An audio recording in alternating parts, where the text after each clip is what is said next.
Good evening, visitors. Welcome to the Australian War Memorial's last post ceremony. My name is Lexa Peterson, and joining us today from the Royal Australian Navy is Captain Heidi Nelwolf. We welcome the veterans who have served, those that are still serving, and the families that love and support them. The live stream of this ceremony is made possible by the Returned and Services League of Australia and the RSL and Services Clubs Association. We welcome members who are watching the broadcast of this ceremony across Australia. During this evening's ceremony, wreaths will be laid at the base of the Pool of Reflection by visitors to the memorial. If you're able, please stand and join in singing the national anthem.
If able, please be seated.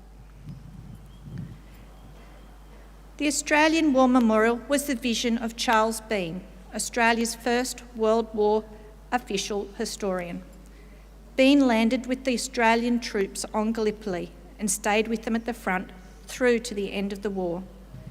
The idea of this national memorial and museum came to him at Pozières, France, in the depths of the bloody fighting of 1916.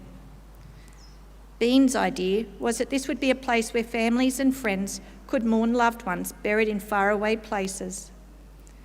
It would also be a place that could help all Australians understand what these men and women had endured and what they had done for us. Bean's vision, to which we remain true, is best expressed as inscribed in the entrance to the memorial's galleries. Here is their spirit, in the heart of the land they loved, and here we guard the record which they themselves made. Tonight, we will read the story behind just one of those on the Roll of Honour, which lists the names of more than 103,000 men and women who have given their lives for us in war and on operations for more than a century. But first, we present a lament, Flowers of the Forest. Wreaths or floral tributes will now be laid at the base of the Pool of Reflection.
Today, we remember and pay tribute to Second Lieutenant Norman Leslie Steele. Norman Steele was born on the 6th of December 1895 in the Melbourne suburb of Kew, one of 5 children born to the merchant Philip John Steele and his wife Joanna. He received his education at Melbourne Grammar School, where he was a talented sportsman. In 1909, he broke the record for long jump and was later captain of the school's cricket and football teams. Norman also served in the senior cadets during his schooling before joining his father's business, Steele & Co., as a warehouseman. In October 1914, his elder brother, Frederick Steele, was killed in action during the First Battle of Ypres while serving with the British Army. Norman enlisted in the Australian Imperial Force on the 8th of February 1916, the last of his brothers to do so. He joined the flying school at Point Cook and was assigned to No. 1 Squadron as an air mechanic. After a short period of training, in March, he embarked for active service from Melbourne on board the troop ship Orsova. Steele arrived in Egypt in early April 1916. He served as an air mechanic for a number of months before being promoted to second lieutenant in October. Following his promotion, he was sent to the School of Military Aeronautics for pilot training. Steele graduated as a flying officer in February 1917 and joined the ranks of the officers of No. 1 Squadron. The first months of his service as a pilot were spent supporting the advance into Palestine. The pilots of No. 1 Squadron were engaged in reconnaissance, photography, ground attack and liaison missions while fighting off attacks from German pilots. On the 20th of April 1917, Steele left the squadron's aerodrome at Rafah in a Martin's-side aircraft to undertake a bombing raid in Tel El Sheria. After dropping their bombs, Steele and another pilot began a reconnaissance patrol around Harare when they came under anti-aircraft fire from enemy lines. The pilot in the second aircraft peeled off and returned to the squadron's aerodrome. He reported that last time he saw Norman Steele was in his plane, nosediving towards the ground. Second Lieutenant Steele was declared missing. The uncertainty about his fate tormented his parents, who had already suffered the loss of 2 sons killed in action. A family friend wrote to the base records on the Steele's behalf saying, "They have already had 2 sons killed in action, and the suspense over the missing one is driving them to distraction. The mother is suffering from insomnia, which is on the verge of turning her brain." In July 1917, an Australian pilot dropped a message over the German aerodrome inquiring about Steele's fate. A message was later dropped over the aerodrome stating that Steele had died of wounds shortly after his plane crashed. A Bedouin tribesman later reported that he saw Steele badly wounded by a shell fragment next to the wreckage of his plane, attempting to write a letter. In light of this information, Norman Steele was declared to have been killed on the 20th of April 1917. This news reached his parents as their only remaining son, Cyril, was being returned to Australia on compassionate grounds. Norman's final resting place was never recovered. He and his brothers were later commemorated on a plaque at Melbourne's St Paul's Cathedral. After his death, Norman's parents posted a simple memorial notice in the local newspaper which read, "Our dear Norman." Norman Steele was 21 years old. His name is listed on the honour roll on my right, among almost 62,000 Australians who died while serving in the First World War.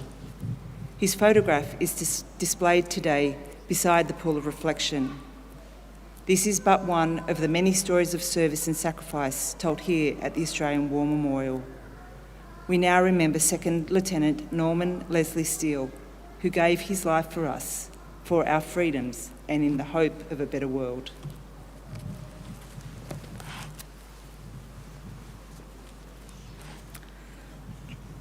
Please stand for the reading of the ode and sounding of the last post.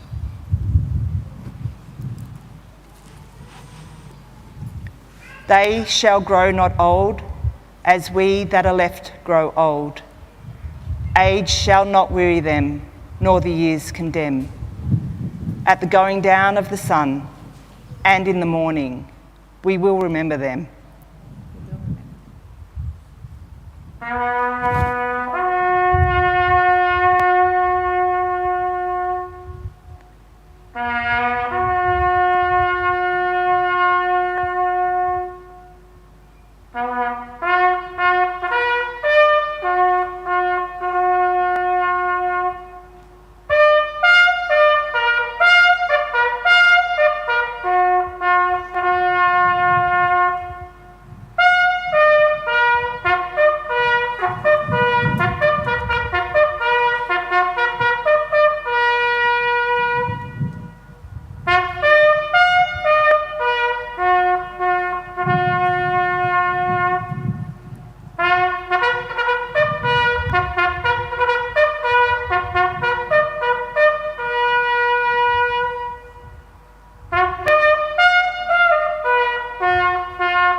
Lest we forget.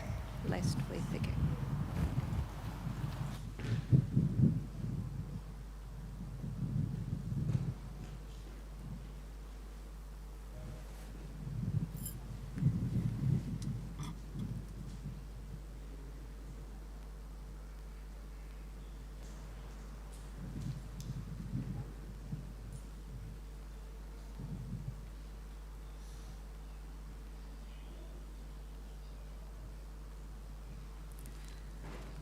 We leave you this evening with the words of the memorial's founder, Charles Bean. Many a man lying out there at Pozieres or in the low scrub at Gallipoli, with his poor tired senses barely working through the fever of his brain, has thought in his last moments, well, it's over, but in Australia they will be proud of this.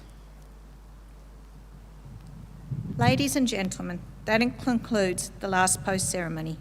On behalf of the Director, staff and volunteers, thank you for visiting the Australian War Memorial today and for your continued support of the Memorial's development project. We wish you all a very good evening.